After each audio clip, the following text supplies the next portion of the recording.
নমস্কার, কেমন আছেন সবাই? চন্দুস কিচেনের একটি নতুন ভিডিওতে আপনাদের স্বাগত জানাই। আমি আজকে চলে এসেছি বিটের একটি রেসিপি নিয়ে। আমি প্রথমে কড়াইটি বসিয়ে দিয়েছি ওভেনের উপর। কড়াইটা গরম করে আমি সাদা তেল দিয়ে দিয়েছি। তেলটা গরম করে আমি ফোড়নে কুচানো পেঁয়াজ আর কাঁচা লঙ্কা দিয়ে দিয়েছি।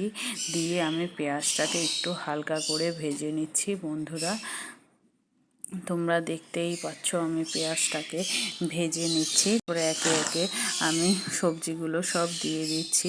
কেটে ধুয়ে রেডি করে রেখেছিলাম শিম, বিট, গাজর, ক্যাপসিকাম, ফুলকপি আর আলু, কড়াইশুঁটি, এগুলোকে আমি দিয়ে দিয়েছি কড়াইতে। এবার একটু পরিমাণ মতো নুন আর হলুদ দিয়ে দিচ্ছি। বন্ধুরা, দিয়ে আমি কাঁচা লঙ্কা মাঝখান দিয়ে চিড়ে রেখেছিলাম, সেগুলোকেও দিয়ে দিলাম।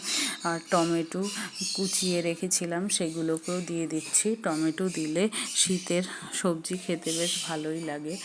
তরকারিতে আমার মনে হয় টমেটো দিলে স্বাদ যেন বেড়ে যায়। এবার আমি খুন্তি দিয়ে ভালো করে নুন হলুদের সাথে সব সবজিকে মিশিয়ে নিচ্ছি। মিশিয়ে ঢেকে দিয়ে 5 মিনিট মতন মিডিয়াম আঁচে আমি রান্না করে নিচ্ছি। বন্ধুরা, আমি সবজিটাকে আরও কিছুক্ষণ 5 মিনিট মতন ধরে ভেজে নিয়েছি।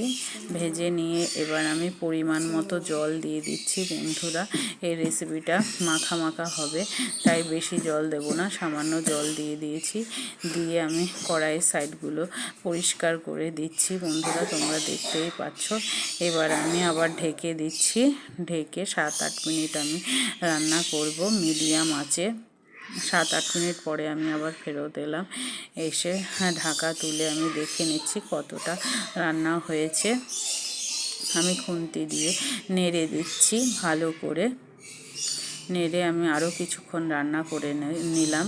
নিয়ে এবার খুন্তির হাতার পেছন দিক দিয়ে আমি সবজিগুলোকে একটু থেতলে দিচ্ছি। বন্ধুরা, তোমরা দেখতেই পাচ্ছ। তাহলে সবজিটা মাখা মাখা হবে, দেখতেও ভালো লাগবে, খেতেও স্বাদ লাগবে।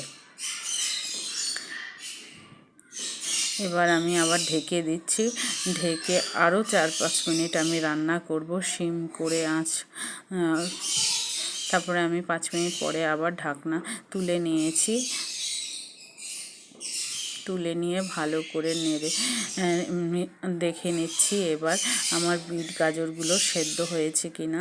বন্ধুরা, আমার সবজিগুলো সেদ্ধ হয়ে গেছে। এবার কেটে ধুয়ে রেখেছিলাম ধনেপাতা কুচি করে, সেগুলোকে আমি দিয়ে দিলাম। দিয়ে এবার আমি ভালো করে তরকারির সাথে মিশিয়ে নিচ্ছি।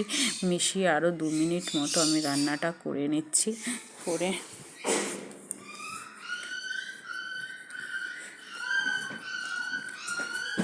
ভালো করে ধনেপাতার সাথে আমি মিশিয়ে নিলাম। বন্ধুরা, এবার আমার রান্নাটা হয়ে গেছে। আমি এবার তরকারিটাকে তুলে নিচ্ছি। আমার আঁচ আমি বন্ধ করে দিয়েছি ওভেনের। এবার তুলে নিয়ে তোমাদেরকে দেখাচ্ছি আমার রান্নাটা কেমন হয়েছে।